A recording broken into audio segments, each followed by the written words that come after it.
Hello friends and welcome once again to Worldview on Dialogus. I am your host Vishal Dahiya. This week we're going to talk about India's immediate neighborhood. In fact, India has turned another leaf in its diplomatic strategy this week by hosting Taliban Foreign Minister Amir Khan Muttaqi. Now, Amir Khan Muttaqi was granted special permission by the United Nations to go ahead and visit India, and there were several aspects which were discussed during this particular visit. In fact, India has agreed to elevate its level of presence in Afghanistan's capital Kabul to embassy. That is, a full-fledged Indian embassy will start working in some time from now in Afghanistan's capital Kabul, which was of course closed down after Taliban came back to power, followed by US troops withdrawal in 2021. The Taliban will also station its diplomats in Afghan embassy here in the Indian capital New Delhi.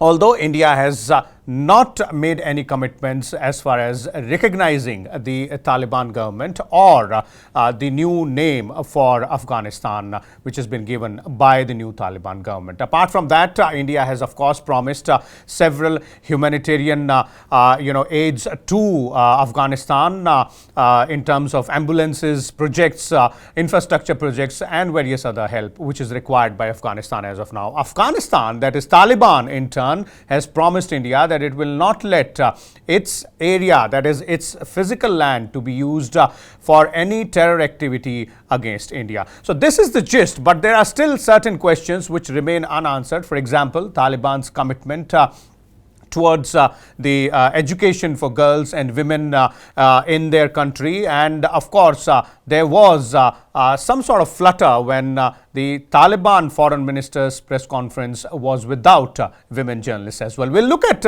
all these aspects. We'll try and understand as to what India stands to gain by engaging with Taliban right now. Why are we trusting Taliban? And the bigger question, can we trust Taliban in the longer run as well? And for more on this, we're joined by two distinguished experts. Let me first introduce them to you. Mr. Amir is joining us, India's former ambassador to Afghanistan. We're also joined by Major General Ashwini Kumar Sivach. He's a strategic analyst. General Sivach and Mr. Sinha, welcome both of you gentlemen to Worldview on Dialogus. I'll begin with you, Mr. Sinha. Since you've been there in Kabul, you understand various nuances in terms of both politics and strategy and diplomacy as well. What should we make out of India's move to host Taliban Foreign Minister Mr. Muttaqi here? Thank you.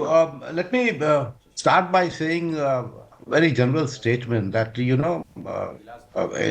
life, as in if you play bridge, there's a saying that you play with the cards that are dealt to you, and I guess it works for the military also, that you deal with the situation as it emerges. You can't really hope for an ideal situation for you to present.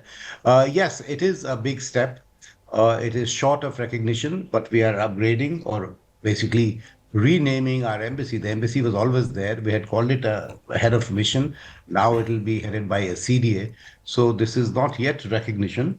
And Taliban has been struggling with that even after 4 years in power, that only Russia has given it full diplomatic recognition. China has a full-fledged ambassador without the recognition. And I think today India's decision to upgrade its embassy, to call it an embassy once again, is a significant step. If this had happened 4 years ago, I think there would have been a huge amount of disappointment in in India. The public opinion, even today, perhaps, is not fully prepared.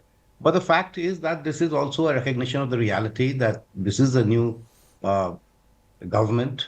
A new reality has overtaken Afghanistan. They are fairly stable. They've been there for 4 years now, of course, with some policies which definitely needs change. But we hope that that change will come more through association rather than through sort of isolation. and it'll happen because of internal pressures within Afghanistan. Okay, okay. General Sivaj, what has changed? Because this is not the first time that Taliban is in power in Afghanistan. It was in power earlier as well. And we were not so enthusiastic in its previous term in power in Kabul. But this time around, as Mr. Sinha is pointing out, we are dealing with the cards which have been dealt to us. So is this the right move? Uh, Vishal, this is an absolutely a very strategically important move. Now, let's see first what you're saying, Taliban 1.0 from 1996 to 2001. That is the time it was more under the influence of Pakistan. We had alliance with the Northern Alliance. We were trying to back them up along with Russia and Iran. And therefore, our relationship were not to the best of it because they were totally under the influence of that time in Pakistan. But now, if you see this, churning effect internationally which has taken place, it has made a tremendous impact. Today, one says, enemy is my friend. Uh, Today relationship between Afghanistan and Pakistan, one can say they are downhill. They are one of those, rather than a close ally, they are staunch enemy because Pakistan is blaming Afghanistan government of giving shelter to the TPP terrorists. So the point which is there is an ideal opportunity to make use of this situation, and the strategic move which has done by India, I think, is very praiseworthy. Today, that Amir Khan Muttaqi, who is acting foreign minister of Afghanistan, has come to India. It will now, open number of channels between India and Afghanistan. Not only that, we are upgrading our technical mission to a full-fledged embassy. We have a projects which are worth about $3 billion. And after 2021, on 15th August, when Taliban had taken over, those projects were, incomplete or they were require maintenance. Now we will start that. Then the main issue as far as Afghanistan is concerned, I always feel it is Chabar port. No, the point is that we know is that Afghanistan is a landlocked country, and if we have to go to Afghanistan, we have to perforce go through Pakistan, and Pakistan is not going to give you those facilities. And once we have made a Chabar port in Iran, this has opened a new avenue because from Chabar port from Iran, we have made a road and rail link to Afghanistan, from there to Central Asian state, and then going to join North-South transport corridor and connecting to East Europe and Russia. Now, this is a corridor which will enhance our economic activity in time to come. In fact, 3 to 4% of the world trade is going to materialize on that in next 5 years. So the Okay. point which is there is that this has really made a lot of difference. Our relationship with Afghanistan are very crucial to our reach to Central Asian state and to connect with North-South transport corridor. And second thing which is there is the present Taliban government is not what it was in Taliban 1.0. They are ready to change it. We want to bring them in the mainstream. Yet we have not recognized. It's only Russia which has officially recognized Taliban government. But we are now having a workable relationship. And I think this is a strategically very important and a correct move, Vishal. Okay, okay. Ambassador Sinha, as you were pointing out earlier, that as far as strategic moves are concerned, this seemingly is the right move in the given present situation and the overall scenario. But two questions here. One is, as General Sivaj is pointing out, this largely serves our purpose in dealing with Pakistan or keeping it in check in terms of, the immediate neighborhood aspect is concerned. And of course, matching steps with China, because we are also going to, have a full-fledged embassy, but not recognize, the Taliban regime per se officially. Also, an added perspective here is that do we also, stand on a sticky wicket in terms of alienating the other players in Afghanistan, although they're not very important right now? See, I will respond. In fact, he made a very important point, so I'll start with that. Let me pick on that. There's the difference between Taliban 1 and Taliban 2. You see, we tend to judge the current regime also with the framework of the Taliban 1, which, as you know, was outcome, and it was actually then seen as a complete tool under the control of Pakistan military, fighting against the other Mujahideen forces, who, of course, were also very divided when they had come back to Kabul. But this Taliban has positioned itself as a very nationalist force, which has been fighting against foreign occupation, as they call it, but basically against NATO and American troops. And they wanted them out for the 2021. So that is why even domestically their acceptance is much more. Of course, some of their policies are fairly regressive, and I can see that there are efforts within Taliban to moderate those and change those, both for legitimacy as well as greater global recognition. The second thing is, should we only see it through Pakistan and China lens? Well, let's not forget that Afghanistan is also part of South Asia, which we always say that is your neighborhood. There are immediate neighbors. If it was not for POK, you would have had a common border with Afghanistan. And hopefully one day we will get back that access, direct access, where Pakistan's trying to become a stumbling block will become useless. But so India has, of course, been driven by a number of factors, both security concerns, strategic geopolitical concerns. Uh, what happens when a US vacated that space for other powers to gain influence, and also the humanitarian and the long historical connections that we have had with Afghanistan. So I think this is more a people-centric approach that we have taken, removed it from uh, the security matrix to, I feel that the diplomacy is now taking front seat, and which is a good thing. And that we need to keep them engaged. We need to be there when we need them, because you have to see it from Afghan perspective. For Afghans, India has historically been immediate neighbor. We had borders till 1947. It was all Hindustan beyond the Indus River. And that is how they have looked at it. And of course, then came Durand Line and then the partition, which sort of made it, created a zone which has become troublesome. I think Indian perspective has been more historical and a long-term view that we have taken of the people, and they need your assistance. You are the most preeminent power here. You have been always been the largest market for Afghan goods. Afghans have always come to India for education, for health, etc. So these are things that we have seen. And obviously, there's an assessment that after 4 years, it is not like Taliban won. They are a more permanent force. They're there to stay. How they would evolve in future to become more inclusive, to have a better policy towards their women is something that we will have to still work on. Okay, but one question, Mr. Sinha, as I was pointing out earlier, what about the other players, Mr. Saleh and others who seem to have, moved to the fringe right now, but ultimately, Taliban is not running a democracy in Afghanistan, so we'll have to be mindful of engaging equally with the other players as well. Of course, not only Saleh, in fact, he's a very dear friend of mine, and so many other leaders of the Republican era who today, unfortunately, they have all decided to leave Afghanistan. And that is a problem, that you cannot run a country from outside. No, the diaspora of any country cannot really run a nation.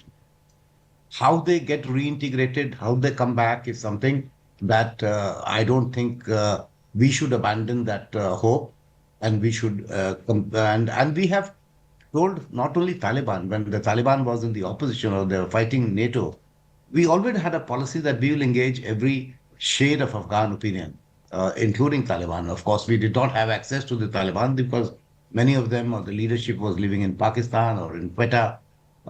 So I think we should keep a policy where while we engage with Taliban, encourage them to sort of have a more inclusive government, but we should also not lose sight of our old friends who have been very close to us, and they have laid the foundation for a very strong India-Afghanistan relationship for the last 20 years. Okay. Jal Sivach, your opinion on this aspect, which is equally important, as Mr. Sinha is pointing out, that of course we should engage the other players as far as Afghanistan's internal dynamics is concerned, and the fact that, as you're saying, and both of you agree that Taliban 2.0 is different than Taliban 1.0, but still there are shades which we should be very cautious of, both from a security scenario and from a regional perspective as well. Absolutely. Absolutely. See, Vishal, two, three things are very important this time. One is Taliban 1.0 was fragmented. It was under the clutches of the Pakistan army. It did not have full control of Afghanistan. Whereas Taliban 2.0 is more moderate and also having almost a full control of Afghanistan. And the best point what has happened is the relationship between Pakistan and Afghanistan. You see, one should understand that the ground realities tell India that we must have the best of the relation with Afghanistan is an ideal opportunity, the churning effect which has taken place in geopolitics. Now, as far as Pakistan is concerned, they always thought that they will get a strategic depth the moment Taliban takes over Afghanistan. But India knew it very well that there are fault lines between Afghanistan and Pakistan, and you will find their relationship soaring within about 6 months, and it exactly happened. The fault lines are because Afghanistan does not recognize Durand Line. The Pashtun on the either side want to join Afghanistan, and they want to bring a Sharia law. So the relationship start deteriorating immediately after Taliban taking over Afghanistan, and that is to our advantage. And Pakistan always blamed Afghanistan that they are aiding and supporting Taliban Pakistan. They have given the basis. And Afghanistan, to counter that, will always saying that 35 lakhs refugees have been now pushed toward Afghanistan. No, this is an ideal opportunity as a country like India should make use of it. Not only that, we had a development projects of $3 billion we're going. The stadium, the parliament, the schools, the hospital, the roads have been constructed by India itself. The people to people contact.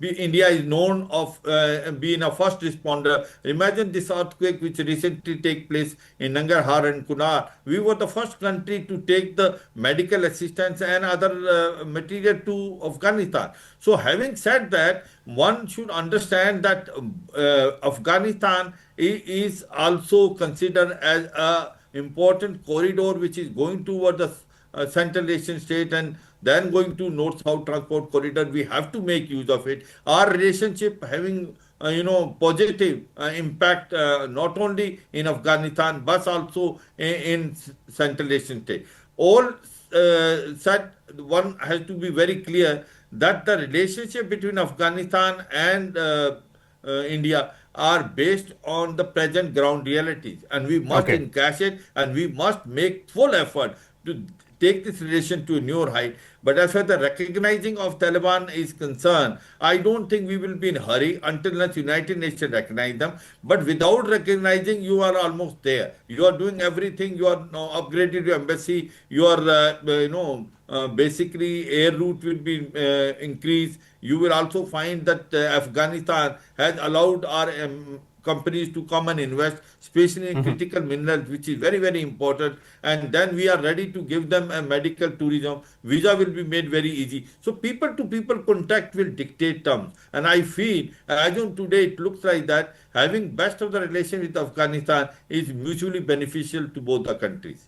Okay, okay. So we will definitely have the first movers advantage in the changing, global geopolitical scenario as well, which is of course changing at a very fast pace in the past few years. But Ambassador Sinha, earlier in your remarks, you were also referring to the internal dynamics of Taliban, that is one, and also the governing policies of Taliban. I also referred to them in the introductory remarks.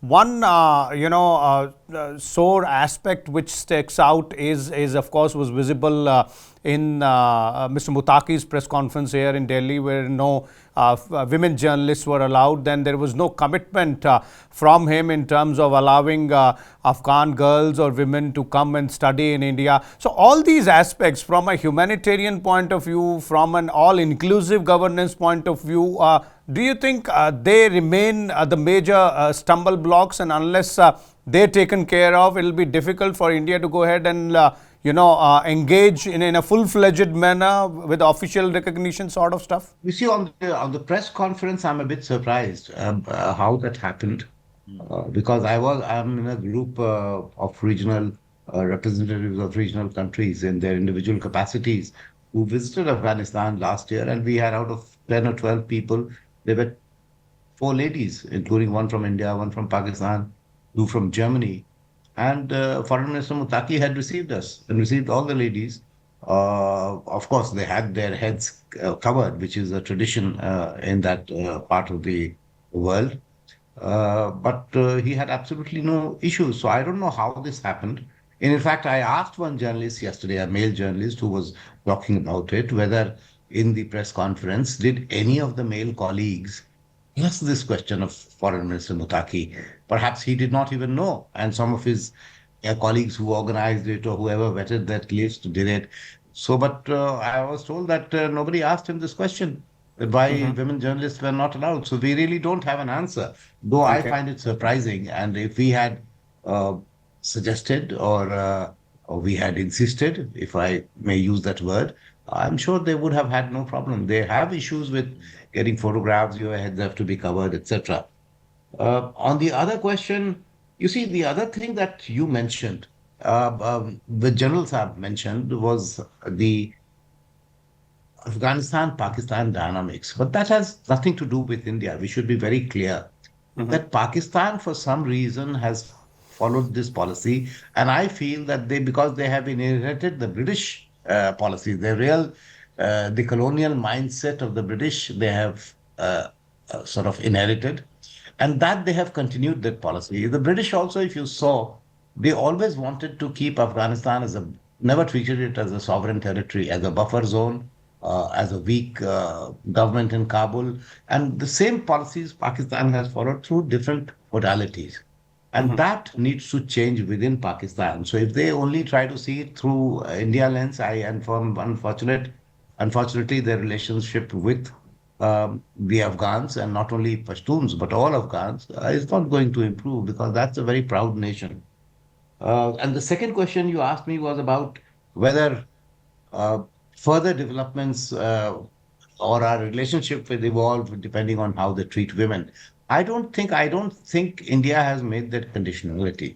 But you also see from their perspective, and let me be very clear that I'm not even condoning because some of the policies are fairly regressive. But what I saw in Kabul, that there are many progressive elements who would want change. They would want a normalization. Even Taliban of 1996 and young Taliban of 2026 is much more connected, much more aware. Their children have benefited from education. So they are all desirous of not allowing this. And you see, of course, here the supreme leader's wishes have not been challenged. He has some advisors who are obviously living in past century, and they are not really looking forward of really making Afghanistan a modern society. And they don't realize that, non-availability of education or non-availability of medical assistance, etc., are going to have a long-term impact on the society. Right now, you have a stock of people who were educated in the last 20 years, including women. But what happens after 20 years? You will not have paramedics who are women because that education has been stopped. How would children be born? Will it go back to the ages when a midwife or all births used to take place at homes? Some people have argued that yes, we were born like that, and why not? No, but obviously, that is not keeping in sort of in step with the evolving time, the new norms, technology, and those are things that any nation will have to rethink. And this is not, I think, even as per the Afghan and tribal traditions. So that is why I said that inherently it will create an unstable situation where there will be a conflict between what is being imposed on top and what is traditionally the Afghan tradition. Okay, okay. General Sivacha, final concluding comments from you on this aspect, as Mr. Sinha was, describing in detail that as far as the internal dynamics or the governance policy of Taliban in Afghanistan is concerned, it will have to undergo a change, although that is not conditional as far as India-Afghan relations are concerned. But the society will have to change. And do you agree that a generational shift in the Taliban cadre and the relationship will perhaps eventually bring that change? But will that be too late? No, you see what happened, Vishal, possibly they have realized it Taliban 1.0 was very regressive. To start with, Taliban 2.0 has also followed the same policy, but slowly and surely they are changing. And the best way to change them is if you isolate them, then they will not able to change it. The moment like Amir Khan Muttaqi is now in India, and he will see the progress of India in a week long journey, he will realize it as to how India has progressed and how the women are very important in as far as the Indian economy, politics, and in other era is concerned. I think he will get an idea. He has also visited Russia. So I'm sure, surely and steadily, things will change. And remember that from 2001 to 2021, when the Americans were there, the woman education was the one which got the maximum boost, and that is the one which is carrying that. And I agree with Ambassador Sina that in case if they have this regressive policy now and if they are implementing very strictly, this will impact the future progress of Afghanistan. I am extremely sure the moment they start interacting with other countries and they realize as to how this modern world is going and women plays a very major part, they will change it. They will surely change, but the change has to come in a manner where the government is ready to accept it.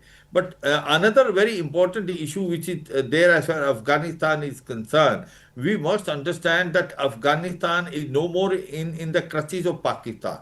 Today, Afghanistan is enjoying and employing its independent policy, and that is what is rattling Pakistan because Pakistan always thought they can dictate terms on Afghanistan, and that was not to our interest. And to our interest is, as on today, independent of Afghanistan. In fact, the Bagram air base, which is coming into a forefront, that US is very much interested in taking that. I'm sure something may come in or something may not come in, but Taliban government is very, very sure that they will not give any area of there to the foreign, country. Now, so the point which is coming is that today Afghanistan, governed by Taliban, possibly is now going toward the modernization. They want to have a good relation. They want to have a trade with countries, and the more they start interacting with the other countries, you'll find a change coming slowly but surely. Okay, there it is. Thank you so much, General Sivach, and Mr. Sinha also for joining us here and sharing your views and inputs on the all-important move which has been made by India in dealing with Taliban, which is now ruling Afghanistan for almost 4 years in its second avatar or second a term at the helm of affairs in Kabul. As both the gentlemen were pointing out, we have adopted a very cautious but pragmatic approach given the fact that Taliban is ruling our immediate neighborhood, that is Afghanistan. The region is strategically and from a security point of view really important for us. We have our concerns which obviously have been made clear and which we were talking about earlier in terms of doing away with the regressive policies, ensuring that the Taliban government gets international recognition before we go ahead and do it as well. But that is not going to stop us from engaging with the group which is ruling Afghanistan right now. Once again, thank you to both the guests, and we'll come back again next week with a different topic. Till then, keep watching Dialogus and subscribe to our channel as well. Thank you.